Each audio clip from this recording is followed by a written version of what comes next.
evening, my dear students. In previous class, we have discussed about journal entries and how many types of journal entries are there. ಸಂಬಂಧಪಟ್ಟಂತ ಬಹಳಷ್ಟು ವಿಚಾರಗಳನ್ನು ತಿಳ್ಕೊಳ್ಳಿ. So ಈಗ journal entries ನ ಕಲ್ತಿದ್ದೀವಿ. Journal entries ನ ಕಲ್ತ್ಕೊಂಡ ನಂತರ ಈಗ ಅದರ ಮುಂದಿನ ಪ್ರೋಸೆಸ್ ಏನಾಗ್ತದೆ ಅಂತ ಹೇಳಿ ನಾವು ಸೊ ಯುವರ್ ನೆಕ್ಸ್ಟ್ ಅದೇ ಚಾಪ್ಟರ್ ಕಂಟಿನ್ಯೂ ಮಾಡೋಣ. Recording of transactions part 2 ledger accounts. Okay, ledger account ಅಥವಾ ledger posting. Ledger posting journal ಅಂದ್ರೆ ಏನು ಅಂತ ನೋಡಿ. ಓಕೆ, ಹಾಗಾದ್ರೆ what you mean by ledger? Ledger ಅಂದ್ರೆ ಏನು? ಲೆಡ್ಜರ್ ಅಂದ್ರೆ ಏನರ್ಥ? ಇದೆಲ್ಲದಕ್ಕಿಂತ ಮುಂಚೆ ಒಂದು ಸಣ್ಣ ಕಥೆ ನೆನಪಾಗುತ್ತೆ, ಹೇಳ್ಬಿಡ್ತೀನಿ. ಒಂದು ದೊಡ್ಡ ಊರು. ಆ ಊರಲ್ಲಿ ಇಬ್ಬರು ಮನುಷ್ಯರು, ಒಬ್ಬ ಕುಂಟ, ಇನ್ನೊಬ್ಬ ಸದೃಢವಾಗಿರ್ತಾರೆ. ಯಾರಿಗಿರ್ತಾರೆ? ಒಬ್ಬ ಕುಂಟ ಇರ್ತಾನೆ, ಇನ್ನೊಬ್ಬ ಸದೃಢವಾಗಿ ಒಳ್ಳೆ ಸ್ಟಾಮಿನಾ ಇರ್ತದೆ, ಒಳ್ಳೆ ಕೈಕಾಲು ಇರ್ತಾವ, ಒಳ್ಳೆ ಪರ್ಸನಾಲಿಟಿ ಇರ್ತದ. ಅವ್ನು ಯಾವುದೇ ಕೆಲಸ ಬೇಕಾದ್ರೂ ಮಾಡೋದಕ್ಕೆ ಯೋಗ್ಯ. ಹಾಗಿದ್ದವಾಗ ಒಂದಿನ ಸಹಜವಾಗಿ ಇಬ್ಬರು ಒಂದ್ ಕಡೆ ಸೇರ್ಕೊಂತಾರೆ. ಸೇರ್ಕೊಂಡಾಗ ಹಿಂಗೆ ಏನೋ ಯೋಚನೆ ಮಾಡ್ತಾ ಒಂದು ಕಥೆ ಹೇಳ್ತಾರೆ. ಕುಂಟ ಇಬ್ರು ನೀನೇನಕ್ಕೆ ಬಂದಿದ್ಯಾ ನೀನೇನಕ್ಕೆ ಬಂದಿದ್ಯಾ ಅಂತ ಹೇಳಿ ಕೇಳಿದಾಗ ನಾನು ಇಂಥದಕ್ಕೆ ಬಂದಿದ್ದೀನಿ. ಇವನು ಬಹಳ ಬಲಶಾಲಿಯಾಗಿದ್ದವನು ಹೇಳ್ತಾನೆ, ಹೋಗು ಮರಾಜ್, ಬೇಜಾರಾಗ ಬಂದಿದ್ದ ನಮ್ಗೆ. ಯಾರು ಮಾಡ್ತಾರೆ ಈ ಕೆಲಸನೆಲ್ಲ? ಅವನು ಹುಟ್ಟ ಸೌಕರ್ಯ ಇರ್ತಾನೆ, ಇವನು ಕೂಡ ಸೌಕರ್ಯ, ಇವನು ಭಿಕ್ಷುಕ ಇರ್ತಾನೆ ಕುಂಟ. ಆದ್ರೆ ಅವನ ಲೈಫ್ನ ಒಂದು ಸಣ್ಣ ಇನ್ಸಿಡೆಂಟ್ ಅವನು ಹೇಗೆ ಕೆಲಸ ಮಾಡಬೇಕು ಅಂತ ಮೋಟಿವ್ ಮಾಡುತ್ತೆ ಅಂದ್ರೆ, ಒಂದ್ಸರಿ ಏನಾಗುತ್ತೆ, ಭಿಕ್ಷೆ ಬೇಡೋಕೆ ಅಂತ ಹೋಗುತ್ತೆ. ಖಾಲಿ ಎಳೀತಿರ್ತಾನೆ ಅಷ್ಟೇ, ಅವ ಭಿಕ್ಷೆ ಬೇಡಬೇಕು ಅಂತ ಹೇಳಿ ಹೋಗ್ತಾನೆ. ಹೋದ ಆ ಸಂದರ್ಭದಲ್ಲಿ ಮನೆ ಒಳಗಡೆಯಿಂದ ಒಂದ್ 2-3 ಸರಿ ನಾಕ್ ಮಾಡ್ತಾನೆ ಡೋರ್ ನಾಕ್ ಮಾಡಿದ್ರೆ ಬಾಗಿಲು ತೆಗೆಯೋದಿಲ್ಲ. ಬಟ್ ಸ್ವಲ್ಪ ಸಮಯದ ನಂತರ ಬಾಗಿಲು ತೆಗೀತದೆ. ತೆಗೆದ ಮೇಲೆ ಅವನು ಏನ್ ಮಾಡ್ತಾನೆ ಅಂದ್ರೆ, ಒಬ್ಬ ವ್ಯಕ್ತಿ ಬರ್ತಾನೆ, ಸಣ್ಣದಾಗಿ ಹಿಂಗೊಂದು ಸ್ವಲ್ಪ ಬಾಗಿಲಿಂದ ಹಿಂಗೆ ತಲೆ ಹೊರಗೆ ಹಾಕ್ತಾನೆ, ಹೋಗ್ತಾನೆ. ಹೋಗಿ 2-3 ನಿಮಿಷದಲ್ಲಿ ಮತ್ತೆ ವಾಪಸ್ ಬಂದು ಬಾಗಿಲು ತೆಗಿತಾನೆ. ಬಾಗಿಲು ತೆಗೆದಾಗ ಗೊತ್ತಾಗುತ್ತೆ ಅವನಿಗೆ, ಆ ವ್ಯಕ್ತಿಗೆ 2 ತೋಳುಗಳಿರೋದು. ಅರ್ಧ ಕೈಗೆ ಅವನ 2 ಕೈಗಳು ಕಟ್ಟಾಗುತ್ತೆ. ಅವನು ಹುಟ್ಟಿದಾಗಿಂದ 2 ಕೈ ಇರೋದಿಲ್ಲ. ಆಮೇಲೆ ಅವನ ಜೀವನನ ಹೇಳ್ತಾ ಹೋಗ್ತಾನೆ. ಅವನು ಏನ್ ಮಾಡ್ತಾನೆ ಅಂತ ಇವನು ಈ ಕುಂಟ ಭಿಕ್ಷುಕ ಇರ್ತಾನಲ್ಲ, ಈ ಭಿಕ್ಷುಕ ಹೇಳ್ತಾ ಹೋಗ್ತಾನೆ. ಅವನು ರೋಮಾಂಚನ ಆಗುತ್ತೆ ಕೇಳಿದ್ರೆ. ಏನ್ ಮಾಡ್ತಾನೆ ಅವನ 2 ಕೈ ಇರೋದ ಮನುಷ್ಯ ಅಂತಂದ್ರೆ, ಅವನು 2 ಕೈ ಇರೋದನ್ನ ಯೋಚನೆ ಮಾಡಿ, ಒಂದು ಕೈ ಇದ್ದಿದ್ರೆ ನಾವು ಬಹಳಷ್ಟು ಶ್ರಮ ಪಡ್ತೀವಿ, ಬೆರಳಿದ್ರೆ ನಮ್ ಕೈ ತಡ್ಕೊಳಕ್ ಆಗೋದಿಲ್ಲ. ಅಂಥದ್ರಲ್ಲಿ 2 ಕೈಗಳು 2 ತೋಳುಗಳು ಇರೋದಿಲ್ಲ ಅವನಿಗೆ. ಅವನು ಹೇಗೆ ಜಗತ್ತಲ್ಲಿ ಜೀವನ ಮಾಡೋದನ್ನು ಕರೀತಾನೆ. ಯಾಕೆಂದ್ರೆ ಒಬ್ಬ ಫಿಸಿಕಲ್ ಹ್ಯಾಂಡಿಕ್ಯಾಪ್ ಚಾಲೆಂಜ್ ಅವನಿಗೆ ಮಾತ್ರ ಅರ್ಥ ಆಗ್ತದೆ. ಯಾರು ಇಲ್ಲದ ಎಬಿಲಿಟಿ ಅವನಲ್ಲಿ ಇರ್ತದೆ. ನಮ್ಗೆಲ್ಲ ಅಂಗಾಂಗಗಳು ಚಂದ ಇರ್ತಾವ, ಆದ್ರೂ ನಮ್ಗೇನಾಗುತ್ತೆ, ಕೆಲಸ ಮಾಡೋದಕ್ಕೆ ಬೇಸರ ಆಗ್ತದೆ, ನಾವು ಮಾಡೋ ಕೆಲಸದಲ್ಲಿ ಇಂಟ್ರೆಸ್ಟ್ ಬರೋದಿಲ್ಲ, ಪ್ರತಿ ಹಂತದಲ್ಲಿ ಇಂಟ್ರೆಸ್ಟ್ ನ ಕಳ್ಕೊಂತಾರೆ. ಆದ್ರೆ ಆ ತೋಳುಗಳು ಇಲ್ಲದಂತ ವಿಕಲಚೇತನ ಬಗ್ಗೆ ಹೇಳ್ತಾನೆ. ಸ್ನೇಹಿತರೆ ಕೇಳಿದ್ರೆ ಬಹಳ ರೋಮಾಂಚನ ಆಗುತ್ತೆ. ಅವನು ಹಿಂಗೆ ಶೆಲ್ಟ್ ಹಾಕೋಬೇಕಲ್ವಾ? ಯೋಚನೆ ಮಾಡಿ, ನಮಗಂತೂ ಕೈ ಇದೆ, ಬೆರಳಿದೆ, ಸ್ಟ್ರಾಂಗ್ ಇದೀವಿ, ಶೆಲ್ಟ್ ಹಾಕೋತೀವಿ. ಬಟ್ ಅವನು ಆ ಅರ್ಧ ತೋಳುಗಳಿಂದ ಶೆಲ್ಟ್ ಹಾಕೋತಾನೆ. ಶರ್ಟ್ ಹಾಕೊಳ್ಳೋದಷ್ಟೇ ಅಲ್ಲ, ಶರ್ಟ್ ಹಾಕೋತಾ ಬಟನ್ಸ್ ಹಾಕೊಳ್ಳೋದಿದೆಯಲ್ಲ, ಬಟನ್ಸ್ ಹಾಕೋತಾನೆ. ಬಟನ್ಸ್ ಹಾಕೋತಾ ಏನ್ ಮಾಡ್ತಾನೆ, ಒಂದು ಬಟನ್ ಹೋಗ್ಬಿಟ್ಟಿರುತ್ತೆ, ಥಾಯ್ ಅಂತ ಹೇಳಿ ಅವನು ಬೈಕೊಂಡು ಸೂಜಿಗೆ ದಾರ ಪೋಣಿಸ್ತಾನೆ, ಹೊರ್ಕೋತಾನೆ ಬಟನ್ ಹಾಕೊಂಡು ಹೊರಗಡೆ ಬರ್ತಾನೆ. ಹೊರಗಡೆ ಬರ್ತಾ ಇದ್ದಂಗೆ ಅವನಿಗೊಂದು ಶಾಕ್ ಆಗಿರುತ್ತೆ.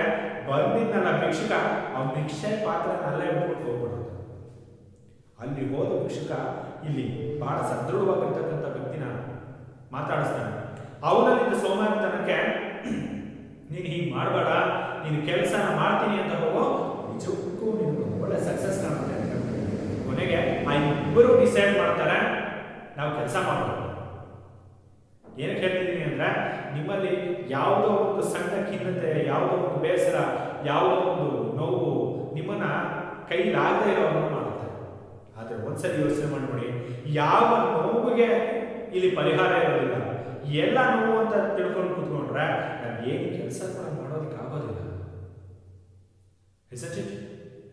ಸೊ ಅದೇ ತರ ನಿಮ್ಮ ಸಣ್ಣ ಸಣ್ಣ ವಿಷಯದಲ್ಲೂ ನೀವು ಜೋಶ್ ಕಳ್ಕೋಬೇಡಿ, ನಿಮ್ಮ ತಾಳ್ಮೆ ಕಳ್ಕೋಬೇಡಿ, ಜೊತೆಗೆ ನಿಮ್ಮ ಕರೇಜ್ ಕಳ್ಕೋಬೇಡಿ. ಇಡೀ ಜಗತ್ತು ಮಾಡಲಿ ಬಿಡು, ಇಡೀ ಜಗತ್ತು ನಮಗೆ ಡಿಸ್ಕರೇಜ್ ಮಾಡುತ್ತೆ, ನಾವೇ ಡಿಸ್ಕರೇಜ್ ಆಗಬೇಕು.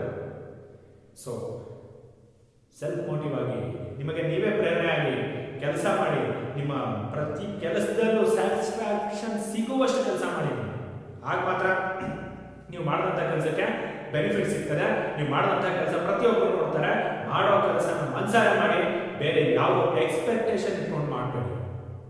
ನೀವೇನಾದ್ರೂ ಒಂದು ಸಣ್ಣ ಎಕ್ಸ್ಪೆಕ್ಟೇಷನ್ ಇಟ್ಕೊಂಡು ಕೆಲಸ ಮಾಡಿದ್ರೆ ಆ ಸಣ್ಣ ಎಕ್ಸ್ಪೆಕ್ಟೇಷನ್ ಬಹಳ ದೊಡ್ಡ ನೋವಿಗೆ ಕಾರಣ ಆಗ್ತದೆ.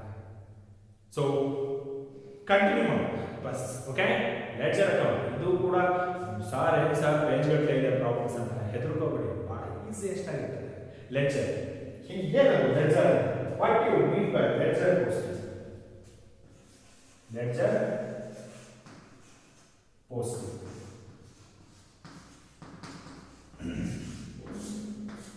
ledger, that means an individual account. Okay, ledger ಅಂತ ಹೇಳಿದ್ರೆ ಇಂಡಿವಿಜುವಲ್ account. ನಾವು ಏನು ಮಾಡ್ತೀವಿ ಅಂತ ಹೇಳಿದ್ರೆ, ಇಷ್ಟು ದಿನ ಜರ್ನಲ್ ಎಂಟ್ರೀಸ್ ಅಲ್ಲಿ ರ್ಯಾಂಡಮ್ ಎಂಟ್ರೀಸ್ ನೋಡಿದ್ವಿ.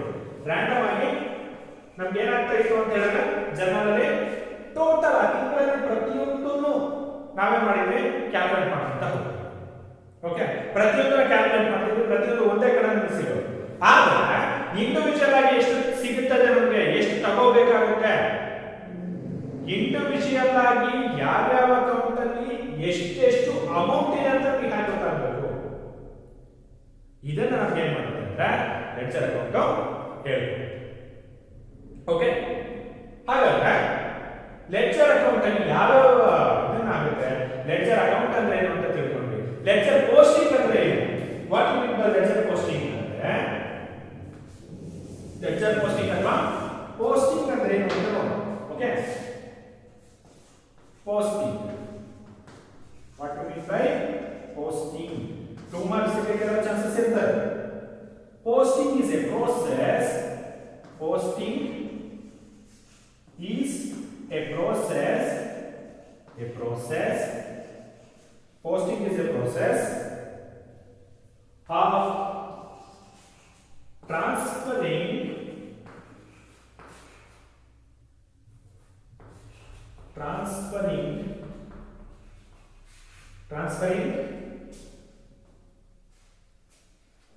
the entries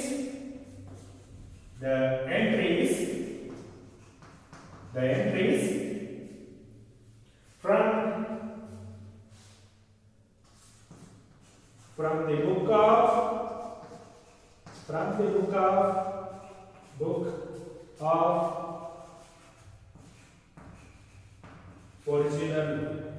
of original entry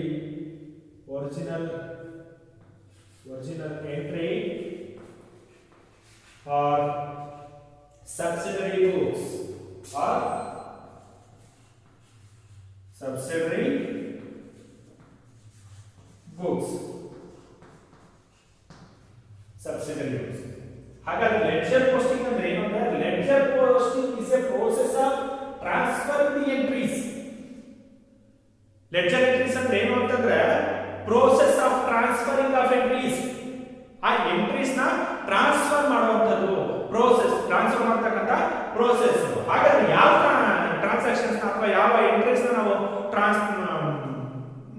transfer ಮಾಡಬೇಕಾಗ್ತದೆ from book of original entry. Original book ಅಂದ್ರೆ ಜರ್ನಲ್ ಅಂತ ಏನ್ ಕರಿತೀವಲ್ಲ, ಆ ಜರ್ನಲ್ ಇಂದ ಪೋಸ್ಟ್ ಮಾಡತಕ್ಕಂತ ಜರ್ನಲ್ ಇಂದ ಟ್ರಾನ್ಸ್ಫರ್ ಮಾಡಿದ್ರೆ, ಆ ಒರಿಜಿನಲ್ ಬುಕ್ ಇಂದ ಮಾಡಿದ್ರೆ, ಅಥವಾ ಒರಿಜಿನಲ್ ಬುಕ್ ಇಂದ ಇನ್ನೊಂದು ಎಂಟ್ರಿಗೆ ಇನ್ನೊಂದು ಬುಕ್ ಗೆ ಟ್ರಾನ್ಸ್ಫರ್ ಮಾಡೋದನ್ನ ಪೋಸ್ಟಿಂಗ್ ಅಂತ ಹೇಳಿ ಕರಿತೀವಿ. ಫಾರ್ ಎಕ್ಸಾಂಪಲ್, ಇಲ್ಲಿ cash account debtor capital account ಅಂತ ತಗೊಳ್ಳಿ. Cash account debtor to capital account ಅಂತ ತಗೊಳ್ಬೇಕು. See how many accounts are here? There are two accounts. ಎರಡು ಅಕೌಂಟ್ ಇದೆ ಇಲ್ಲಿ. ಯಾವ್ಯಾವ ಇದೆ? ಒಂದು ಕ್ಯಾಶ್ ಅಕೌಂಟ್ ಇದೆ, ಇನ್ನೊಂದು ಕ್ಯಾಪಿಟಲ್ ಅಕೌಂಟ್ ಇದೆ. ಎರಡು ಒಂದೇ ಕಡೆ ಇರುವಾಗ ಈಗ ಲೆಡ್ಜರ್ ಪೋಸ್ಟಿಂಗ್ ಏನ್ ಮಾಡುತ್ತೆ ಅಂತ ಹೇಳಿದ್ರೆ, ಎರಡು ಅಕೌಂಟ್ ಓಪನ್ ಮಾಡುತ್ತೆ. ಯಾವ ರೀತಿ ಓಪನ್ ಮಾಡ್ತದೆ? Cash account separated cash account. C ಇಲ್ಲಿ ಕ್ಯಾಪಿಟಲ್ ಅಕೌಂಟ್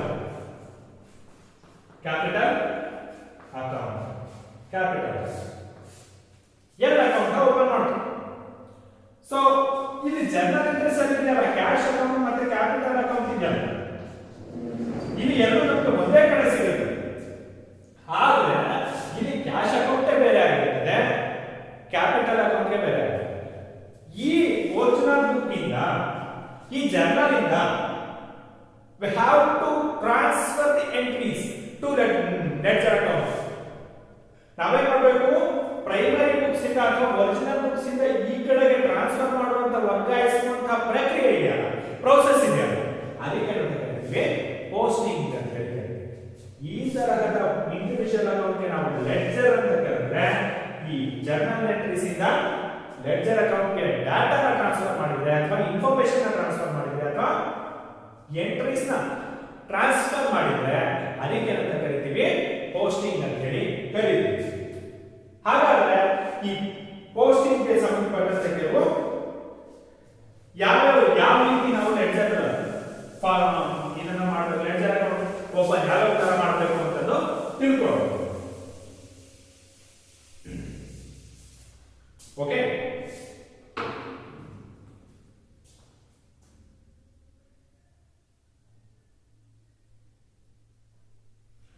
ಏನೆಲ್ಲ ಒಂದು ಲೆಡ್ಜರ್ ಅಕೌಂಟ್ ಮ್ಯಾನೇಜ್ ಮಾಡಬೇಕು ಅಂತಂದ್ರೆ ಕೆಲವು ಪಾಯಿಂಟ್ಸ್ ಕೆಲವು ಬ್ರೀಫ್ ಆಗಿ ಹೇಳ್ಬಿಡ್ತೀನಿ. ಯಾಕೆಂತಂದ್ರೆ ಬಹಳ ದೀರ್ಘವಾಗಿ ಹೇಳುವಂತ ವಿಷಯ ಅಲ್ಲ, ದೀರ್ಘವಾಗಿ ಹೇಳಿದ್ರೆ ನಮಗೆ ಕನ್ಫ್ಯೂಷನ್ ಆಗೋ ಚಾನ್ಸಸ್ ಇರ್ತದೆ. ಈಗ ನೋಡಿ, point number 1,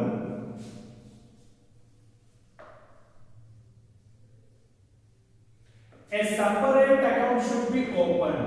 A separate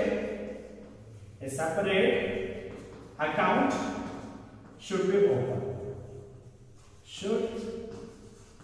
open. ಮೊದಲನೇ ಪಾಯಿಂಟ್ ಏನಾಗಿರುತ್ತೆ ಅಂತ ಹೇಳಿದ್ರೆ, A separate account should be open. Ledger account ಅಲ್ಲಿ ನಮಗೆ ಜರ್ನಲ್ ಎಂಟ್ರೀಸ್ ಅಲ್ಲಿ ನಾವು ಏನು ನೋಡ್ತಿದ್ವಿ, A to Z entries, A to Z transaction ಒಂದೇ ಕಡೆ ಸಿಕ್ಕಿತ್ತು. ಬಟ್ ಲೆಡ್ಜರ್ ಪೋಸ್ಟಿಂಗ್ ಅಲ್ಲಿ ಹಾಗಲ್ಲ, ಲೆಡ್ಜರ್ ಪ್ರಿಪರೇಷನ್ ಅಲ್ಲಿ ಹಾಗಲ್ಲ. ಇಂಡಿವಿಜುವಲ್ ಅಕೌಂಟ್ ಓಪನ್ ಮಾಡಬೇಕಾಗುತ್ತೆ. ನಾನು ಆಗಲೇ ಹೇಳಿದೆ, cash account, capital account, sales ಬರ್ತದ, ಪರ್ಚೇಸ್, ಓಕೆ, ಪರ್ಚೇಸ್ ಅಕೌಂಟ್, ಈ ರೀತಿ ಬರ್ತೇ ಹೋಗುತ್ತೆ. ರೆಂಟ್ ಅಕೌಂಟ್ ಬರುತ್ತೆ. ಇದು ಪ್ರತಿಯೊಂದಕ್ಕೂ ಕೂಡ ನಾವೇನ್ ಮಾಡಬೇಕು, ಕ್ಯಾಶ್ ಗೆ ಸಪರೇಟ್, ಕ್ಯಾಪಿಟಲ್ ಗೆ ಸಪರೇಟ್, ಸೇಲ್ಸ್ ಗೆ ಸಪರೇಟ್, ಪರ್ಚೇಸ್ ಗೆ ಸಪರೇಟ್ ಅಂತ ಹೇಳಿ ಮಾಡ್ತಾರೆ. ಯಾಕೆ ಈ ರೀತಿ ಮಾಡೋದು? ರೀಸನ್ ಯಾಕೆ? ಒಂದೇ ಕಡೆ ಸಿಗುತ್ತಲ್ಲ, ಅದನ್ನ ಯಾಕೆ ಮತ್ತೆ ಲೆಡ್ಜರ್ ಪೋಸ್ಟ್ ಮಾಡಬೇಕು? ಬೆಸ್ಟ್ ಎಕ್ಸಾಂಪಲ್, ಒಂದು ಬೈಕ್ ತಗೊಂಡು, ಓಕೆ, ಒಂದು ಬೈಕ್ ಪರ್ಚೇಸ್ ಮಾಡಿ. when we purchase the bike, ನಾವೊಂದು ಬೈಕ್ ಪರ್ಚೇಸ್ ಮಾಡಿದಾಗ ಬೈಕಲ್ಲಿ ನಗು ಬರ್ತಿರ್ಬೋದಲ್ವಾ? ಬೈಕಲ್ಲಿ ಏನಿರುತ್ತೆ? ವೀಲ್ಸ್ ಇರುತ್ತೆ, ಟ್ಯೂಬ್ ಇರುತ್ತೆ, ಟೈರ್ ಇರುತ್ತೆ, ಎಂಜಿನ್ ಇರ್ತದೆ, ಪೆಟ್ರೋಲ್ ಟ್ಯಾಂಕ್ ಇರ್ತದೆ, ಹ್ಯಾಂಡಲ್ ಇರ್ತದೆ, ಲೈಟಿಂಗ್ ಇರ್ತದೆ, ಸೀಟ್ ಇರ್ತದೆ, ಆಕ್ಸೆಸರೀಸ್ ಎಲ್ಲವೂ ಇರ್ತದೆ. ಆದ್ರೆ ನಾವೇನ್ ಮಾಡ್ತೀವಿ, ಅದಿಷ್ಟಕ್ಕೂ ಸೇರ್ಬಿಟ್ಟು ಬೈಕ್ ಅಂತ ಹೇಳ್ತೀವಿ, ಹೌದಲ್ವಾ? ಓಕೆ, ಆ ಬೈಕಲ್ಲಿ ವೀಲ್ಸ್ ಇರ್ತದೆ, ಟೈರ್ ಇರುತ್ತೆ, ಟ್ಯೂಬ್ ಇರ್ತದೆ, ಎಂಜಿನ್ ಇರುತ್ತೆ, ಪೆಟ್ರೋಲ್ ಟ್ಯಾಂಕ್ ಇರುತ್ತೆ, ಹ್ಯಾಂಡಲ್ ಇರುತ್ತೆ, ಲೈಟಿಂಗ್ ಇರುತ್ತೆ, ಸೀಟ್ ಇರುತ್ತೆ. ಈ ಎಲ್ಲ ಅಸೆಂಬಲ್ಗೆ ನಾವೇನ್ ಮಾಡ್ತೀವಿ ಬೈಕ್ ಅಂತ ಕರೆದ್ರೆ journal entries like bike. Okay, journal entries ಏನಾಗಿರುತ್ತೆ ಅಂದ್ರೆ ಬೈಕ್ ತರ ಒಂದು ಅಸೆಂಬಲ್ಡ್ ವೆಹಿಕಲ್ ಆಗಿರ್ತದೆ. ಮೀನ್ಸ್ ಅದರಲ್ಲೆಲ್ಲ ಇರುತ್ತೆ, ಜರ್ನಲ್ ಎಂಟ್ರೀಸ್ ಅಲ್ಲಿ ಎಲ್ಲ ಇರುತ್ತೆ. ಹೇಗೆ ಬೈಕಲ್ಲಿ wheel, petrol tank, engine, silencer, ಅದು ಇದು ಪ್ರತಿಯೊಂದು ಇರ್ತದೆ. ಜರ್ನಲ್ ಎಂಟ್ರೀಸ್ ಅಲ್ಲಿ ಎಲ್ಲ ಆಗುತ್ತೆ. ಆದ್ರೆ ಟೈರ್ ಹೋಯ್ತು ಅಂತ ಎಂಜಿನ್ ಚೇಂಜ್ ಮಾಡ್ತೀವ ನಾವು? ಇಲ್ಲ.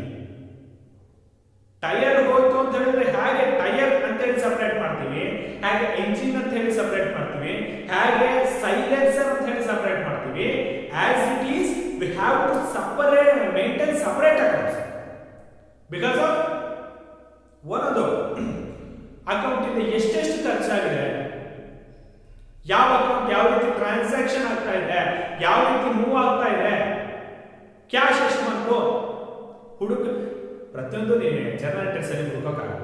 ಎಕ್ಸಾಂಪಲ್ ಒಂದು ಇದು ಮಾಡೋಣ.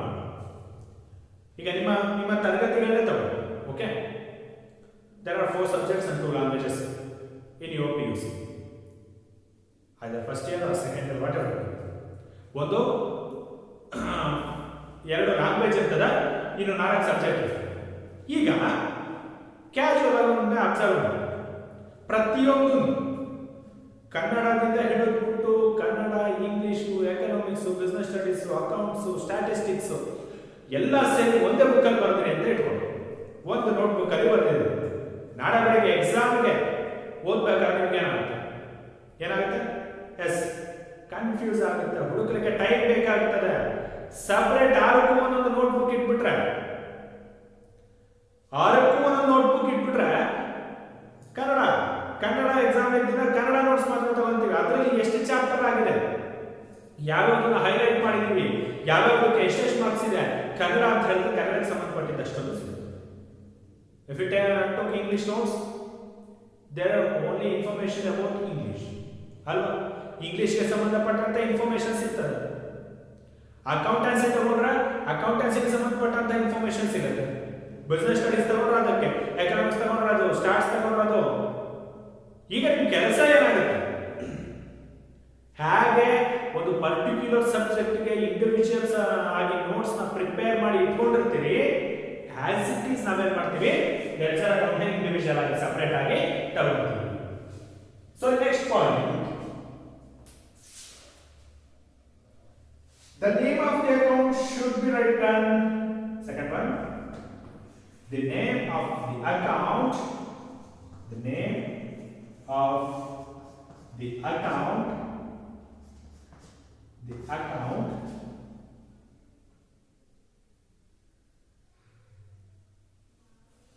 the name of the account should be written in bold letters, should be written in bold letters, in bold letters, written in bold letters. Means ಪ್ರತಿಯೊಂದು ಅಕೌಂಟ್ಗೆ ಸಂಬಂಧಪಟ್ಟಂತಹ ಹೆಸರು ಏನಾಗಬೇಕು ಅಂತಂದ್ರೆ ಬೋಲ್ಡ್ ಲೆಟರ್ ಕೊಟ್ಟಿರ್ಬೇಕಂತ. ವೈ ಬೋಲ್ಡ್ ಲೆಟರ್ ಅಲ್ಲೇ ಯಾಕೆ ಬರೀಬೇಕು? Why should be name of the account in bold letters? ಯಾಕೆ ಬೋಲ್ಡ್ ಲೆಟರ್ಸ್ ಅಲ್ಲಿ ಇರಬೇಕು ಅಂತ ಹೇಳಿದ್ರೆ ಗೊತ್ತಾಗಬೇಕು. ಕ್ಯಾಶ್ ಅಕೌಂಟ್, ಕ್ಯಾಶ್ ಅಕೌಂಟ್ ಅಂತ ಹೇಳಿ ಬರುತ್ತೆ, ಗೊತ್ತಾಗಬೇಕು. ಬರೀತೀರಪ್ಪ, ಇಲ್ಲಿ ನಾನೇ ಮತ್ತೆ ಕ್ಯಾಶ್ ಅಕೌಂಟ್ ಅಂತ ಹೇಳಿ ಹಿಂಗೆ ಬರ್ತಿರ್ತೀನಿ, ಇಲ್ಲಿ ಹೀಗೆ ಹಾಕೊಂಡು ಹೋಗ್ತೀನಿ, ಏನು ಅಂತ ಅರ್ಥ ಆಗುತ್ತೆ. ಅಕೌಂಟ್ ಯಾವುದು ಅಂತ ನನಗೆ ಗೊತ್ತಾಗುತ್ತೆ. ಸಪೋಸ್ ಆಡಿಟಿಂಗ್ ಏನಾದ್ರು ಬಂದ್ರೆ ಅಥವಾ ಅಕೌಂಟ್ಸ್ ವೆರಿಫಿಕೇಶನ್ ಬೇರೆ ಯಾರಾದ್ರೂ ಬಂದ್ರೆ ಅವ್ರಿಗೆ ಅರ್ಥ ಆಗ್ತದೆ. ಸೊ ಆ ಪರ್ಪಸ್ ಏನ್ ಮಾಡ್ತೀವಿ, we have to write the name of the account in capital letters or bold letters. bold letters ಅಂದ್ರೆ ಅದೇ, capital letters ಅಂದ್ರೆ ಕೂಡ ಅದೇ. ಇದು third one.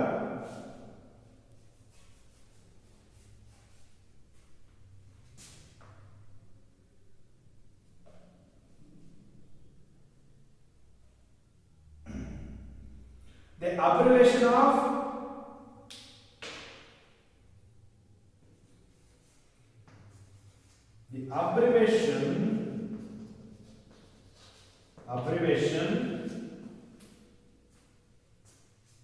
debit and credit should be written in top of the account, top of an account, top of an account. See, abbreviation debit and credit ನೋಡಿ ಇವೆ debtor creditor ಅಂತ ಓದೋ ಹಾಗಿಲ್ಲ ನೀವು. ಡೆಬಿಟ್ ಮತ್ತೆ ಕ್ರೆಡಿಟ್ ಅಂತ ಓದಬೇಕು. ಆ ಡೆಬಿಟ್ ಮತ್ತೆ ಕ್ರೆಡಿಟ್ ಅನ್ನೋ ಅಬ್ರಿವಿಯೇಷನ್ಸ್ ಇದೆಯಲ್ಲ ಅದನ್ನ ನಾವೇ ಮಾಡಬೇಕು. Top of the account accounts ನ ಟಾಪ್ ಅಲ್ಲಿ ಬರಬೇಕು. ಟಾಪ್ ಅಂದ್ರೆ ಯಾವುದು ಅಕೌಂಟ್ಗೆ ಬಸ್ ಇರ್ತಾಗಬೇಕಂತ ಅಕೌಂಟ್ಸ್ ಗೆ ಟಾಪ್ ಇರ್ತದೆ ಸರ್. ಟಾಪ್ ಅಂತ ಹೇಳಿದ್ರೆ ಏನು ಲೆಡ್ಜರ್ ಕಾಲಮ್ ಇರ್ತದಲ್ಲ, ಲೆಡ್ಜರ್ ಅಕೌಂಟ್ ಓಪನಿಂಗ್ ಫಾರ್ಮ್ಯಾಟ್ ಇರ್ತದಲ್ಲ, ಆ ಫಾರ್ಮ್ಯಾಟ್ ಮೇಲೆ ಏನು ನಾವು ಅಕೌಂಟ್ ಹೆಡ್ ಬರೀತೀವಿ ಅಲ್ಲಿ ಇರಬೇಕಾಗುತ್ತೆ. For example purchase account opening ಮಾಡಿದೀವಿ ಅಂತ ಇಟ್ಕೊಳ್ಳಿ. ಪರ್ಚೇಸ್ ಅಕೌಂಟ್ ಏನ್ ಸರ್ ಕ್ಯಾಪಿಟಲ್ ಲೆಟರ್ ಅಲ್ಲಿ ಬರೀಬೇಕು ಅಂತ ಹೇಳಿದ್ವಿ. ಈಗ ನೀವೇ ಸ್ಮಾಲ್ ಲೆಟರ್ ಅಲ್ಲಿ ಬರೀತಿರಲ್ಲ, ಇದನ್ನು ತೋರಿಸಲಿಕ್ಕೆ ಬರೀತಾ ಇದ್ದೀನಿ ನಾನು. ಓಕೆ, ಸಿ ಲೆಫ್ಟ್ ಹೆಡ್ ಅಲ್ಲಿ ಡೆಬಿಟ್ ಇರಬೇಕು,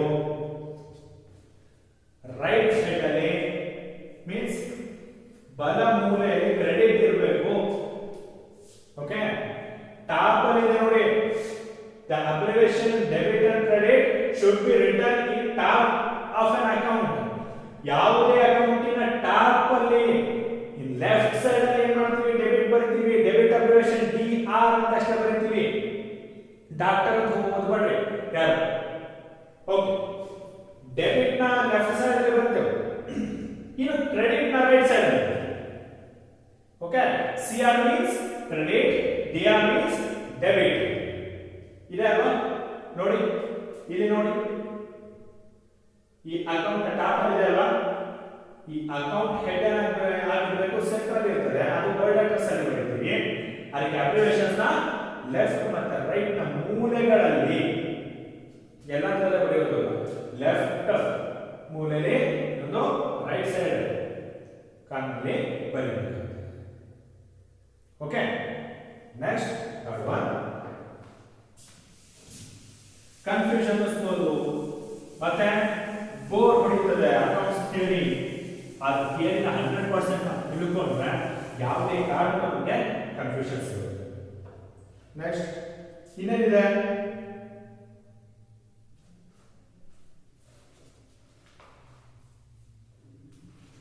the journal entries, fourth one, the journal entries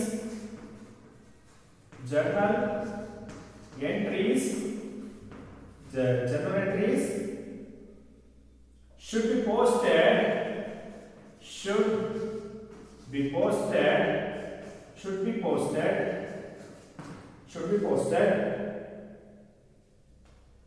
to the ledger account, ledger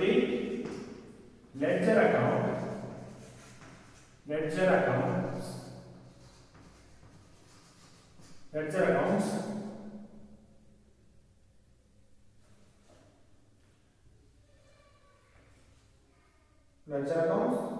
in the order of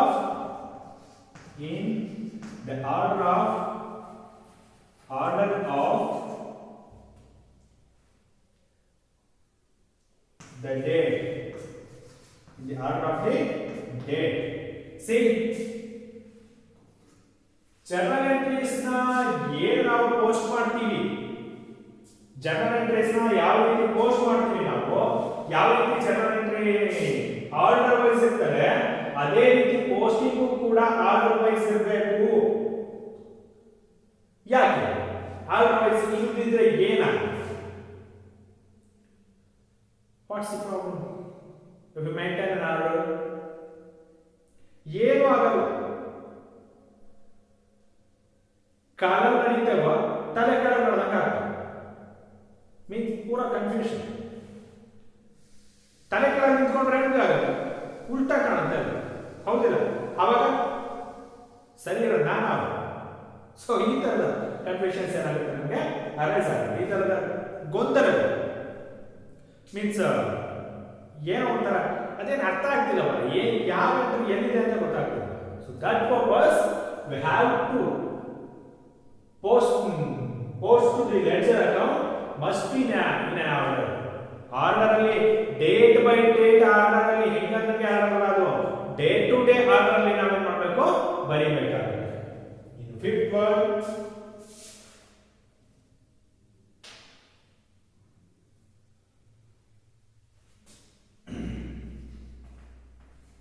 the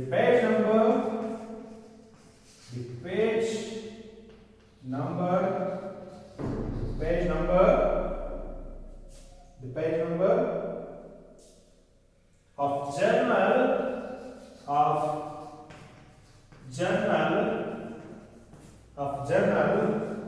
page number of journal is to be entered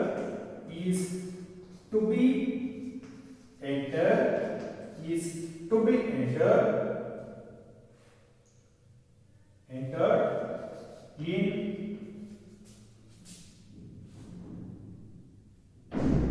journal folio column. Journal folio ಹಾಗೆ journal entries ಮಾಡಬೇಕಾದ್ರೆ ledger folio LF column ಅಂತ ಏನ್ ತಗೊಳ್ತೀವಿ, ಇಲ್ಲೇನಂತಾರೆ journal folio ಅಂತ ಹೇಳಿ ತಗೊಳ್ತೀವಿ. ಅದನ್ನ JF ಅಂತ ಕರೀತೀವಿ, ಜರ್ನಲ್ ಫೋಲಿಯೋ ಕಾಲಮ್.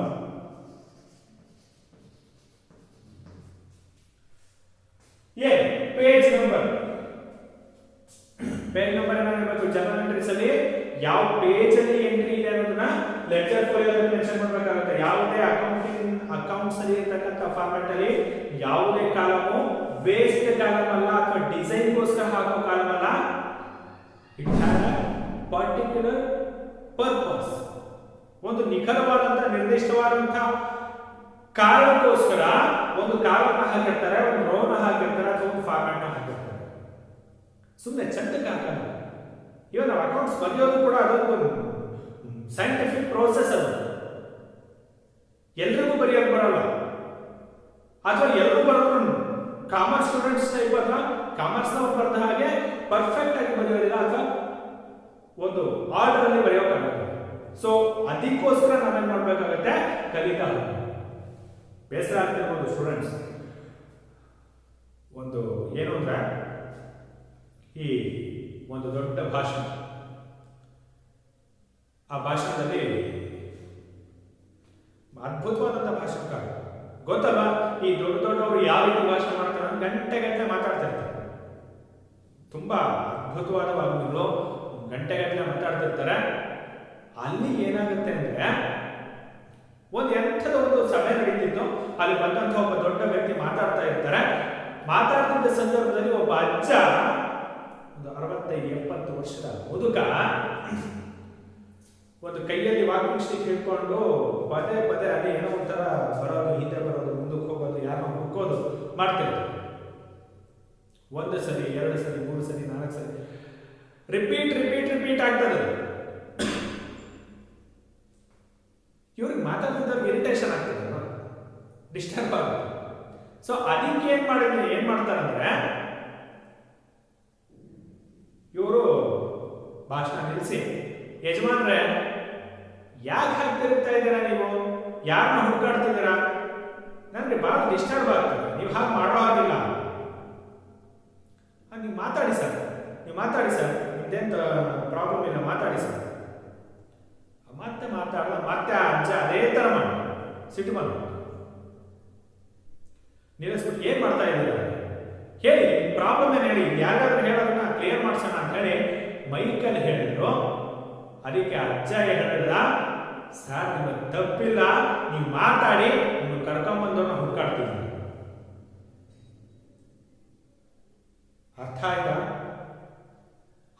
ಅಷ್ಟು ಬೇಸರವಾಗ್ತಾ ಇದೆ ಅಂತ ಅವ್ನು ಮಾತಾಡ್ತಿದ್ದೀನಿ. ಸೊ ಅಕೌಂಟ್ಸ್ ಕ್ಲಾಸ್ ಕೂಡ ಕೆಲವೊಂದ್ಸರಿ ನಿಮ್ಗೆ ಹಂಗೆ ಅನ್ನಿಸ್ತದೆ, ಸಾಕ್ ಬಿಡಿ ಸರ್, ಕನ್ಫ್ಯೂಸ್ ಆಗ್ತದೆ, ಅರ್ಥ ಆಗ್ತಿಲ್ಲ, ಪ್ರಾಬ್ಲಮ್ ಮಾಡ್ಕೊಂತ ಹೋದ್ರೆ ಅರ್ಥ ಆಗುತ್ತೆ. ಪ್ರಾಬ್ಲಮ್ ಮುಂಚೆ ನೀವು ಇಷ್ಟನ್ನ ಈ 4-5 ಪಾಯಿಂಟ್ಸ್ ನೀವು ಗಮನದಲ್ಲಿ ಇಟ್ಕೊಂಡ್ರೆ ಮತ್ತೆ ನಿಮ್ಮ ಲೆಡ್ಜರ್ ಪೋಸ್ಟಿಂಗ್ ಏನಾಗುತ್ತೆ, ಈಸಿ ಆಗುತ್ತೆ, ಸಿಂಪಲ್. ಸೊ ನೆಕ್ಸ್ಟ್ ಇದರ ನಂತರ ನಾನು ಏನ್ ಮಾಡ್ತೀನಿ, ಈಗ ಲೆಡ್ಜರ್ ಫಾರ್ಮ್ಯಾಟ್ ಅನ್ನು ಬಳಸ್ತೀನಿ. ಓಕೆ, ಲೆಡ್ಜರ್ ಫಾರ್ಮ್ಯಾಟ್ ಅನ್ನು ಬಳಸ್ತೀನಿ. ಲೆಡ್ಜರ್ ಫಾರ್ಮ್ಯಾಟ್ ಏನು ಬರುತ್ತೆ, ಲೆಡ್ಜರ್ ಅಕೌಂಟ್, ಲೆಡ್ಜರ್ ಅಕೌಂಟ್ ಏನೇನು ಕಾಲಮ್ ಬರುತ್ತೆ ಅಂತ ಹೇಳಿದ್ರೆ ಇದೊಂದು ಸ್ಪೆಸಿಮನ್ ಫಾರ್ಮ್ಯಾಟ್ ಅಷ್ಟೇ. Date, particulars, ledger folio, sorry, journal folio, amount as it is, ikkada date, particulars, ledger folio and amount.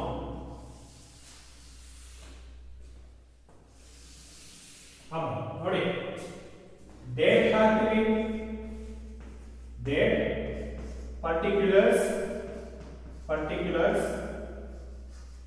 journal folio, amount. once again ಇಲ್ಲಿ ಕೂಡ date, particulars, journal folio, amount. ಯಾಕೆ sir ಎಲ್ಲೂ ಕಡೆ ಒಂದೇ ತರ column ಹಾಕಿದೀನಿ ಅಂತಂದ್ರೆ ಇದನ್ನ ಡಬಲ್ ಎಂಟ್ರಿ ಸಿಸ್ಟಮ್ ಅಂತ ಹೇಳಿ ಕರೀತಾರೆ. ಟಾಪ್ ಆಫ್ ದಿ ಅಕೌಂಟ್ ಅಲ್ಲಿ ಏನಿದೆ ಅಂತಂದ್ರೆ ಎಡಗಡೆ ಡೆಬಿಟ್ ಇದೆ, ಬಲಗಡೆ ಕ್ರೆಡಿಟ್ ಇದೆ. As it is general entries ನ ಯಾವ ಎಂಟ್ರಿ ಮಾಡ್ತೀವಿ, ಲೆಡ್ಜರ್ ಪೋಸ್ಟಿಂಗ್ ಕೂಡ ಅದೇ ತರ ಮಾಡ್ತೀವಿ. ಫಾರ್ ಎಕ್ಸಾಂಪಲ್ ಲೆಡ್ಜರ್ ಅಕೌಂಟ್ ಜಾಗದಲ್ಲಿ ಕ್ಯಾಶ್ ಇದ್ರೆ cash account debtor to, cash account debtor to ಯಾವಾಗ ಡೆಬಿಟ್ ಆಗಿದೆ. Next cash account credited by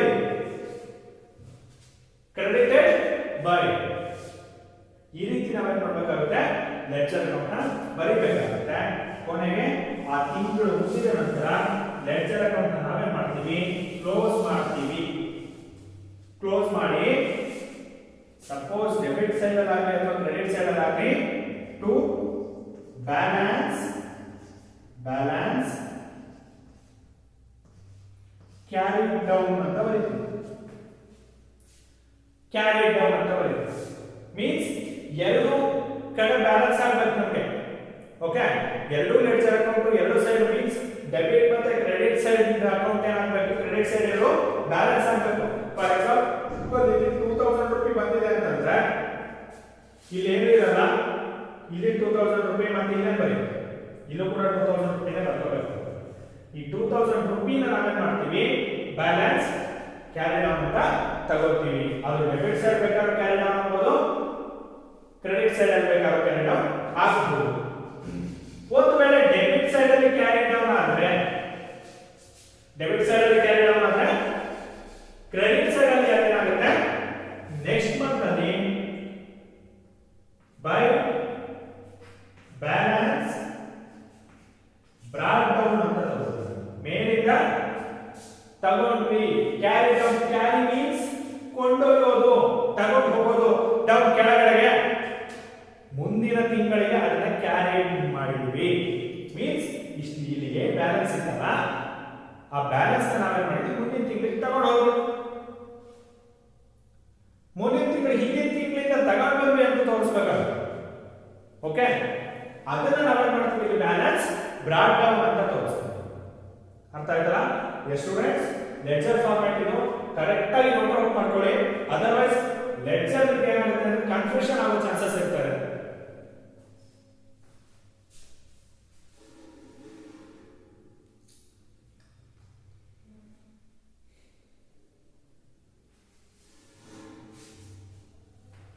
confusion ಆಗೋ ಚಾನ್ಸಸ್ ಬಹಳ ಇರ್ತದೆ. ಓಕೆ, ಸೊ ಈಗ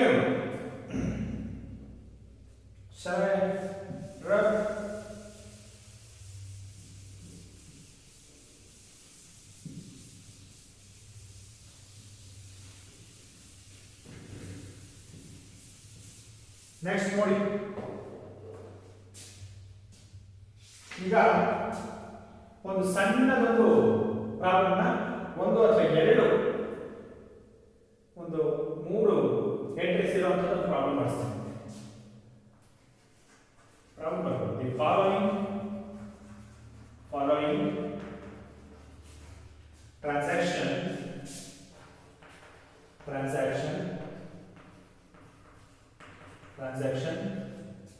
of Mr. Bharat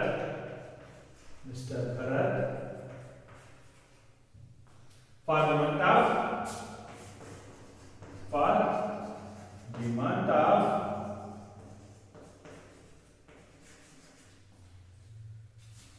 January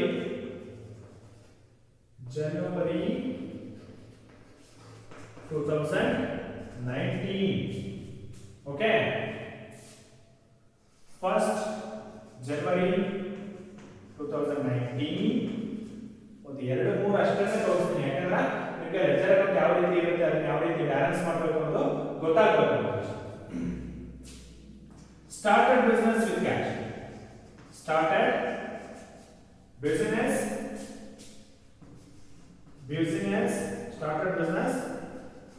with cash rupees 50,000, 15,000. Then 10th January 2019 purchase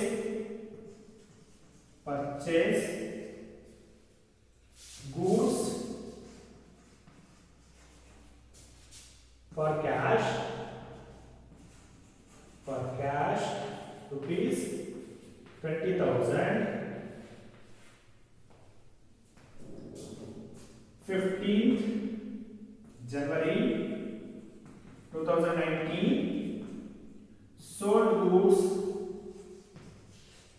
for cash rupees 10,000. Okay, right? ಮೂರೇ entry ಇದೆ. ಯಾಕಂದ್ರೆ ನನಗೆ ಕನ್ಫ್ಯೂಷನ್ ಆಗಬಾರದು ಅಂತ ಹೇಳಿ ಒಂದು 5-6 ಅಕೌಂಟ್ ಇವತ್ತು ನಾನು ಮಾಡಿಸ್ತೀನಿ.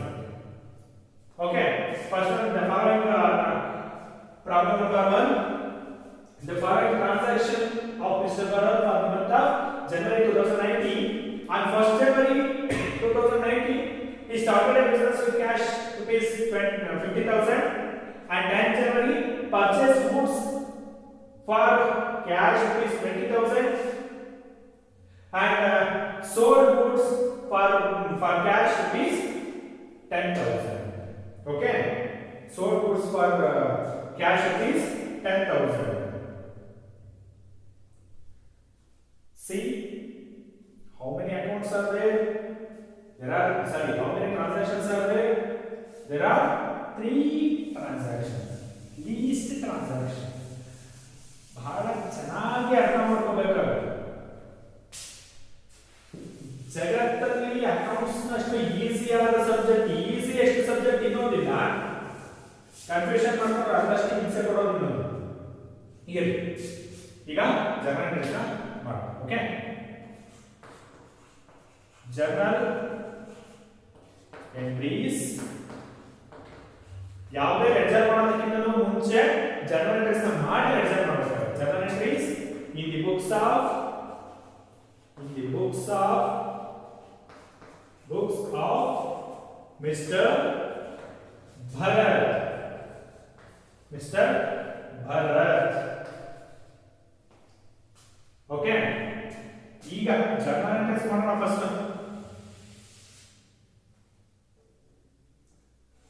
first date,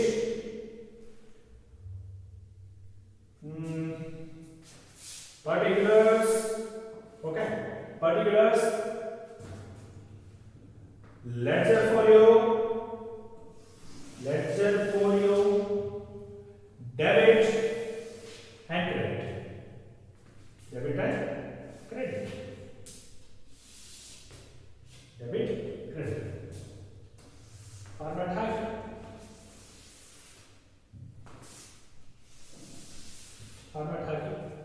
ಈಗ ನೋಡಿ date, particulars,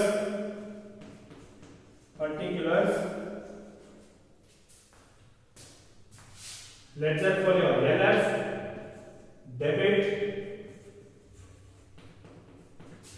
credit,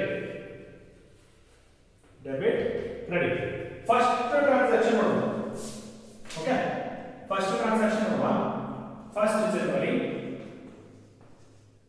2019. Okay, started a business with cash. ಏನ್ ಬರ್ತದೆ ಜನರಲ್ ಏನ್ ಬರ್ತದೆ? Yes, cash account, debtor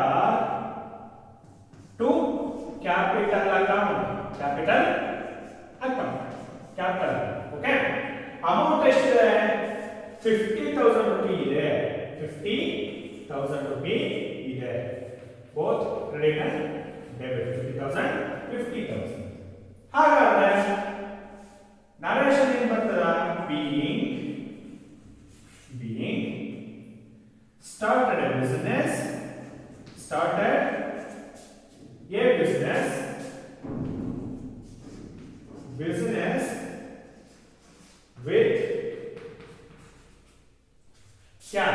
started a business with cash.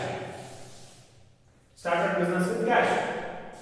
Next, 10th January 2019, purchase goods for cash. ಏನ್ ಬರುತ್ತೆ general? yes, purchase account, debtor to cash account. cash ಗೆ purchase ಮಾಡಿದೀವಿ ನೋಡಿ, cash account ಗೆ ಪರ್ಚೇಸ್. ಎಷ್ಟು ಅಮೌಂಟ್ ಎಷ್ಟಿದೆ? 20,000 ರೂಪಾಯಿ ಇದೆ. 20,000 ರೂಪಾಯಿ ಗೂಡ್ಸ್ ನ ಪರ್ಚೇಸ್ ಮಾಡಿದೀವಿ. 20,000 ಬರ್ಕೊಳ್ಳಿ. being purchased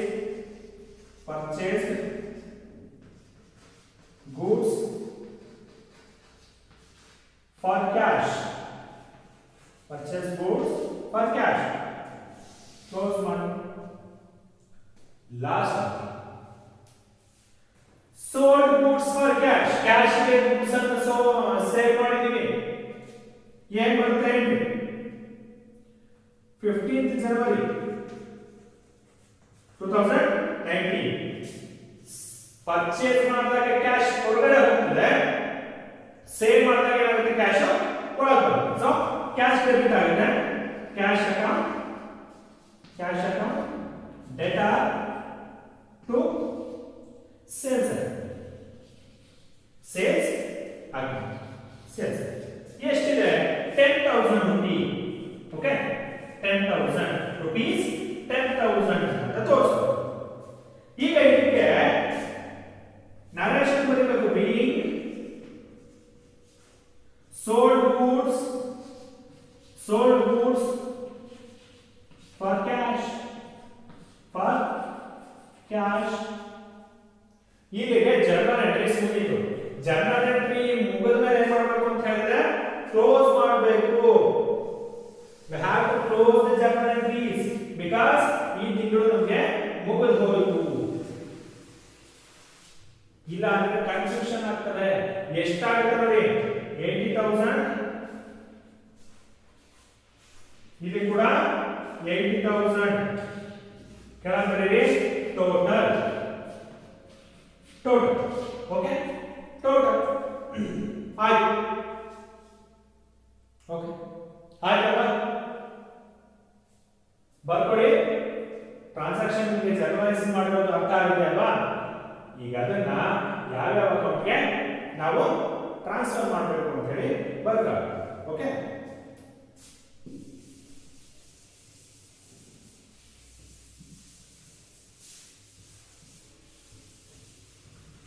ಗಮನ ಇಟ್ಟು ನೋಡಿ, ಅಕೌಂಟ್ಸ್ ಅಂದ್ರೆ ಟೆಕ್ನಿಕ್ ಅಷ್ಟೇ. ಕನ್ಫ್ಯೂಷನ್ ಮೇಲೆ ಬೇರೆ ಏನು ಅರ್ಥ ಮಾಡ್ಕೊಂಡು ಇನ್ನೇನು ನೋಡ್ಕೊಂಡು ಹೋದ್ರೆ ಪೂರ್ತಿ ಕನ್ಫ್ಯೂಸ್ ಆಗ್ತದೆ.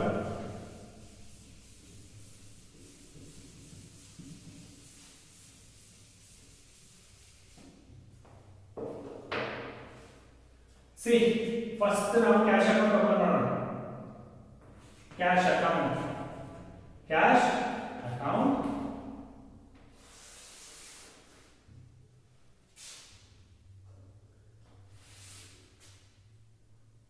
date, particulars, general folio, amount as it is, date,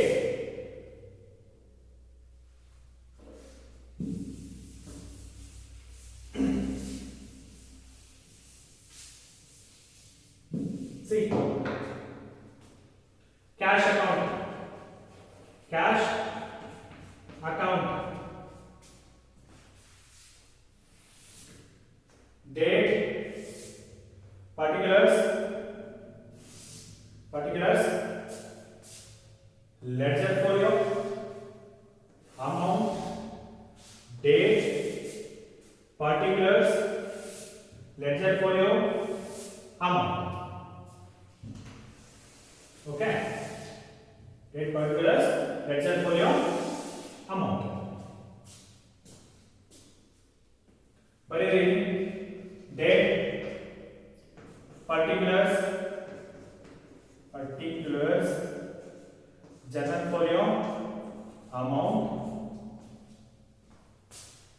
date, particulars,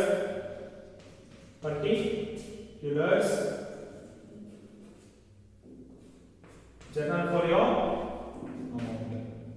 C ನಿಮ್ಮ ಪಾಯಿಂಟ್ ಹೇಳಿದ ಹಾಗೆ, ಪ್ರೊಸೀಜರ್ ಹೇಳಿದ ಹಾಗೆ ಡೆಬಿಟ್ ಮತ್ತೆ ಕ್ರೆಡಿಟ್ ನ ಕೂಡ ಇಲ್ಲಿ ಬರೆಯೋಣ. ಓಕೆ, ಬರೋದ್ರಿ. ಫಸ್ಟ್ ಜನವರಿ 2019 ಅಲ್ಲಿ ಏನಿದೆ journal entry, cash account debtor to capital account, cash account debtor to capital account, to capital. ಎಷ್ಟು ಕ್ಯಾಪಿಟಲ್ ಇನ್ವೆಸ್ಟ್ ಮಾಡಿದೀವಿ? 50,000 ರೂಪಿ ಇನ್ವೆಸ್ಟ್ ಮಾಡಿದೀವಿ. 50,000 ರೂಪಿ ಇನ್ವೆಸ್ಟ್ ಮಾಡಿದೀವಿ. Cash account debtor to capital, ಆಯ್ತಾ? ಸೊ ನೆಕ್ಸ್ಟ್ ಸೆಕೆಂಡ್ ಟ್ರಾನ್ಸಾಕ್ಷನ್, ಅದು cash related ಇದೆಯಾ? First ನಾವು ಸರಿ ನೋಡ್ಕೊಂಡು ಬಿಡಬೇಕು. ಕ್ಯಾಶ್ ಯಾವಾಗದಲ್ಲಿ ಬರ್ತದೆ, ಯಾವ ಎಂಟ್ರೀಸ್ ಅಲ್ಲಿ ಕ್ಯಾಶ್ ಅಕೌಂಟ್ ಇದೆ? ಮೂರು ಅಕೌಂಟ್ ಅಲ್ಲಿ ಇದೆ. Okay, cash account debtor to capital account. Next purchase goods for cash, ಅಲ್ಲಿ ಏನು ಬಂದಿದೆ? Purchase account debtor to cash account, purchase account debtor to cash account. ಹಾಗಾದ್ರೆ ಕ್ಯಾಶ್ ಹೊರಗಡೆ ಹೋಗಿದೆ, ಇಲ್ಲಿ ಕ್ಯಾಶ್ ಹೊರಗಡೆ ಹೋಗಿದೆ. ಅದಕ್ಕೆ ಏನ್ ಮಾಡ್ತೀವಿ? Cash account credited by date ಬರ್ಕೊಳ್ಳಿ, 10th January ಅಲ್ವಾ? 10th January 2019 by purchase, cash account credited by purchase. Okay, ಇದೇ ತರನೇ ಫಾಲೋ ಮಾಡಬೇಕಾಗ್ತದೆ. Otherwise two side by side ಅಂತ ಹೇಳಿದ್ರೆ ಇಟ್ಸ್ ಅನ್ಸೈಂಟಿಫಿಕ್. ಓಕೆ, ಅದು ಸೈಂಟಿಫಿಕ್ ಅಲ್ಲ. ನಮ್ಮ ಪ್ರೊನೌನ್ಸಿಯೇಷನ್ ಅಥವಾ ನಾವು ಅಕೌಂಟಿಂಗ್ ಹೇಳೋದು ಸೈಂಟಿಫಿಕ್ ಆಗಿ ಹೇಳ್ತಿರುವಂತದ್ದಲ್ಲ. See, cash account credited by purchase account. ಎಷ್ಟು ಪರ್ಚೇಸ್ ಮಾಡಿದ್ವಿ? 20,000 ರೂಪಿ ಪರ್ಚೇಸ್ ಮಾಡಿದ್ವಿ. ಓಕೆ, 20,000 ರೂಪಿ ಪರ್ಚೇಸ್ ಮಾಡಿದ್ವಿ. ನಿಮಗೆ ಒಂದು ನೆನಪಿರಲಿ ಸ್ಟೂಡೆಂಟ್ಸ್, ಕ್ಯಾಶ್ ಅಕೌಂಟ್ ಅಲ್ಲಿ ಡೆಬಿಟ್ ಸೈಡ್ ಅಲ್ಲಿ ಬರ್ತಕ್ಕಂಥದ್ದೆಲ್ಲ ರೆಸಿಟ್ ಆಗಿರುತ್ತೆ, ಮೀನ್ಸ್ ಇನ್ಕಮ್ ಆಗಿರುತ್ತೆ, ತಗೊಳ್ಳೋದಾಗಿರುತ್ತೆ, ರಿಸೀವಬಲ್ಸ್ ಆಗಿರುತ್ತೆ. ಓಕೆ, ಈಗ ಪೇಮೆಂಟ್ಸ್ ಕ್ರೆಡಿಟ್ ಸೈಡ್ ಅಲ್ಲಿ ಬರುತ್ತೆ. ಬಟ್ ಬೇರೆ ಎಲ್ಲ ಅಕೌಂಟ್ ಅಲ್ಲೂ ಕ್ರೆಡಿಟ್ ಸೈಡ್ ಅಲ್ಲಿ ಇನ್ಕಮ್ ಬರ್ತದೆ, ಡೆಬಿಟ್ ಸೈಡ್ ಅಲ್ಲಿ ಏನಾಗುತ್ತೆ? ಎಕ್ಸ್ಪೆಂಡಿಚರ್ ಬರ್ತದೆ. ಓಕೆ, ಬಟ್ ಕ್ಯಾಶ್ ಅಕೌಂಟ್ ಅಲ್ಲಿ ಮತ್ತು ಬ್ಯಾಂಕ್ ಅಕೌಂಟ್ ಅಲ್ಲಿ ಏನ್ ಮಾಡ್ತೀವಿ? ಡೆಬಿಟ್ ಸೈಡ್ ಅಲ್ಲಿ ಬರೋದನ್ನ ರೆಸಿಟ್ ಅಂತೀವಿ, ಕ್ರೆಡಿಟ್ ಸೈಡ್ ಅಲ್ಲಿ ಬರೋದನ್ನ ಎಕ್ಸ್ಪೆಂಡಿಚರ್ಸ್ ಅಥವಾ ಪೇಮೆಂಟ್ ಅಂತ ಹೇಳ್ತೀವಿ. ಬಿಕಾಸ್ ಕ್ಯಾಶ್ ಕೊಟ್ಟು ಕ್ಯಾಶ್ ನ ಯಾರು ಪರ್ಚೇಸ್ ಮಾಡೋದಿಲ್ಲ ಅಲ್ವಾ. ನಾನು ನಿಮಗೆ 100 ರೂಪಾಯಿ ಕೊಡ್ತೀನಿ, ನೀವು ನನಗೆ 100 ರೂಪಾಯಿ ಕೊಡು ಅಂತ ಯಾರಾದ್ರೂ ಟ್ರಾನ್ಸಾಕ್ಷನ್ ಮಾಡ್ತಾರಾ? ಇಲ್ಲ ಸರ್, ಮಾಡ್ತಾರಲ್ಲ ಸರ್. 100 ರೂಪಾಯಿ ಕೊಡ್ತೀನಿ, 150 ರೂಪಾಯಿ ಕೊಡು ಅಂದ್ರೆ ಅದು ಕ್ಯಾಶ್ ಸೆಲ್ಲಿಂಗ್ ಅಲ್ವಾ ಸರ್? No way. ದುಡ್ಡನ್ನ ಕೊಟ್ಟು ದುಡ್ಡನ್ನ ಯಾರು ವಾಪಸ್ ತಗೊಳ್ಳಲ್ಲ. ದುಡ್ಡನ್ನ ಕೊಡ್ತಾರೆ, ಬದಲಾಗಿ ಏನ್ ಮಾಡ್ತಾರೆ, ಬೇರೆ ಅಗತ್ಯವಿರತಕ್ಕಂಥ ವಸ್ತುಗಳನ್ನ ತಗೋತಾರೆ. ಓಕೆ, ನೋಡಿ 15th ಒಂದಿದೆ ನೋಡಿ. 15th ಅಲ್ಲಿ ಕೂಡ ಕ್ಯಾಶ್ ಟ್ರಾನ್ಸಾಕ್ಷನ್ ಇದೆ. 15 ಜನವರಿ 2019 cash account debtor to sales. Cash account debtor to sales ಎಷ್ಟಿದೆ ಅಮೌಂಟ್? 10,000 ರೂಪಾಯಿ. 10,000. ಬೇರೆ ಯಾವ್ದಾದ್ರು ಎಂಟ್ರಿ ಇದೆ? ಇದೆ ಎಂಟ್ರಿ ಯಾವ್ದಾದ್ರು? ಸೊ ಕ್ಲೋಸ್ ಮಾಡ್ಬೋದಲ್ಲ, ಅಕೌಂಟ್ ಕ್ಲೋಸ್ ಮಾಡೋಣ. ಕ್ಲೋಸ್ ಮಾಡ್ಬೇಕಾದ್ರೆ ಯಾವ ಡೇಟಿಗೆ ಮಾಡಬೇಕು? ಮಂತ್ ಎಂಡಿಂಗ್ ಅಲ್ಲಿ ಮಾಡಬೇಕು. ಜನವರಿ 31st ಜನವರಿ 2019 ಗೆ ನಾವೇನ್ ಮಾಡಬೇಕು? ಬುಕ್ ನ ಕ್ಲೋಸ್ ಮಾಡಬೇಕು. ಅದು ಯಾವ ರೀತಿ ಕ್ಲೋಸ್ ಮಾಡಬೇಕು? ಕ್ರೆಡಿಟ್ ಬ್ಯಾಲೆನ್ಸ್ ಅಂತ ಕರಿತೀವಿ ಇದನ್ನ. ಅಂದ್ರೆ ಪೇಮೆಂಟ್ ಏನಾಗಿರುತ್ತೆ, ಕ್ಯಾಶ್ ಅಕೌಂಟ್ ಅಲ್ಲಿ ಪೇಮೆಂಟ್ ಕಮ್ಮಿ ಇದೆ ಅಂತ. By balance carry down. ಈಗ ನೋಡಿ, ಇದನ್ನ ಕ್ಲೋಸ್ ಮಾಡೋಣ. ಕ್ಲೋಸ್ ಮಾಡಿ ಎರಡು ಅಕೌಂಟ್ ನ ಟೋಟಲ್ ಮಾಡಬೇಕು. ಎರಡೂ ಕಡೆ ಒಂದೇ ಬ್ಯಾಲೆನ್ಸ್ ಕೊಡಬೇಕಾಗುತ್ತೆ. ಎರಡೂ ಕಡೆ ಯಾವ ತರ ಒಂದೇ ಬ್ಯಾಲೆನ್ಸ್ ಕೊಡಬೇಕು? ಯಾವುದು ಜಾಸ್ತಿ ಇರುತ್ತೋ ಆ ಬ್ಯಾಲೆನ್ಸ್ ಏನಾಗಬೇಕು? ಎರಡೂ ಕಡೆ ಬರಬೇಕು. ಓಕೆ, ಯಾವ ಬ್ಯಾಲೆನ್ಸ್ ಜಾಸ್ತಿ ಇರ್ತದೆ ಅದಕ್ಕೆ ಈಕ್ವಲ್ ಆಗಬೇಕು. ಅರ್ಥ ಆಯ್ತಲ್ಲ? ಕ್ಯಾಶುವಲ್ ಆಗಿ ನೋಡಿ, ಎರಡು ಕೈ ಮೇಲೆ ಒಂದು ಯಾವುದೋ ವಸ್ತು ಇಟ್ಕೊಂಡಿರ್ತಾರೆ. ಒಂದು ಕೈಲಿ 2 kg ಇರುತ್ತೆ, ಇನ್ನೊಂದು ಕೈಲಿ 1 kg ಇರುತ್ತೆ. ಹಾಗೆ ನೀವೇನ್ ಮಾಡ್ತೀರಾ? ಎಲ್ಲರೂ ಬ್ಯಾಲೆನ್ಸ್ ಮಾಡ್ತೀರಿ. ಎಲ್ಲರೂ 1.5 kg 1.5 kg ಆಗಿ ಹೇಗೆ ಬ್ಯಾಲೆನ್ಸ್ ಮಾಡ್ತೀರಿ? ಆಸ್ ಇಟ್ ಈಸ್ ಯಾವುದು ಜಾಸ್ತಿ ಇರುತ್ತೋ ಅದರಿಂದ ಕಮ್ಮಿ ಇದ್ದಕ್ಕೆ ನಾವೇನ್ ಮಾಡ್ತೀವಿ?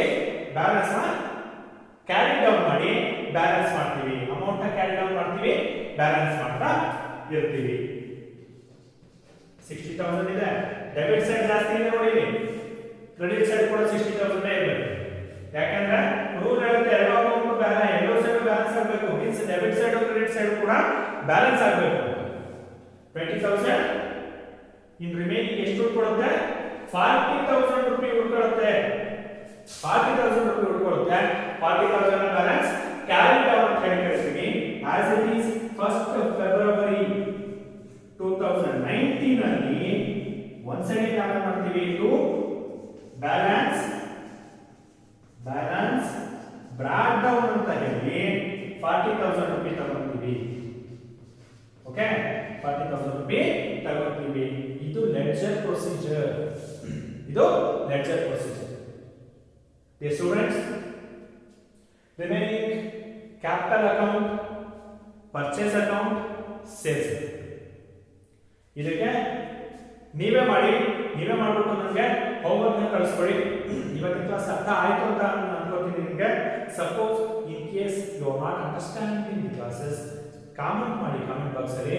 ಯಾವುದೇ ಕಾರಣಕ್ಕೂ ಇಲ್ಲಿವರೆಗೂ ಏನು ನೆಗ್ಲೆಕ್ಟ್ ಮಾಡ್ತಾ ಇದ್ರಿ, ನೆಗ್ಲೆಕ್ಟ್ ಮಾಡೋದಕ್ಕೆ ಹೋಗಬೇಡಿ. ಬಿಕಾಸ್ ನಿಮ್ಮ ಫ್ಯೂಚರ್ ನ ಪ್ರಶ್ನೆ ಇದು. ನೀವು ಈ ಚಾನಲ್ ಸಬ್ಸ್ಕ್ರೈಬ್ ಆಗಿಲ್ಲ ಅಂತ ಹೇಳಿದ್ರೆ ಈ ಕೂಡಲೇ ಈ ಚಾನಲ್ ಸಬ್ಸ್ಕ್ರೈಬ್ ಆಗಿ ಪಕ್ಕದಲ್ಲಿ ಕಾಣೋ ಬೆಲ್ ಬಟನ್ ಪ್ರೆಸ್ ಮಾಡಿ. ಎಲ್ಲ ಕ್ಲಾಸಸ್ ನ ಎಲ್ಲ ಸೆಷನ್ಸ್ ನ ಅಪ್ಡೇಟ್ಸ್ ನಿಮಗೆ ನೋಟಿಫಿಕೇಶನ್ ಸಿಗ್ತಾ ಹೋಗುತ್ತೆ. Anyway, thank you for watching video. Thank you all.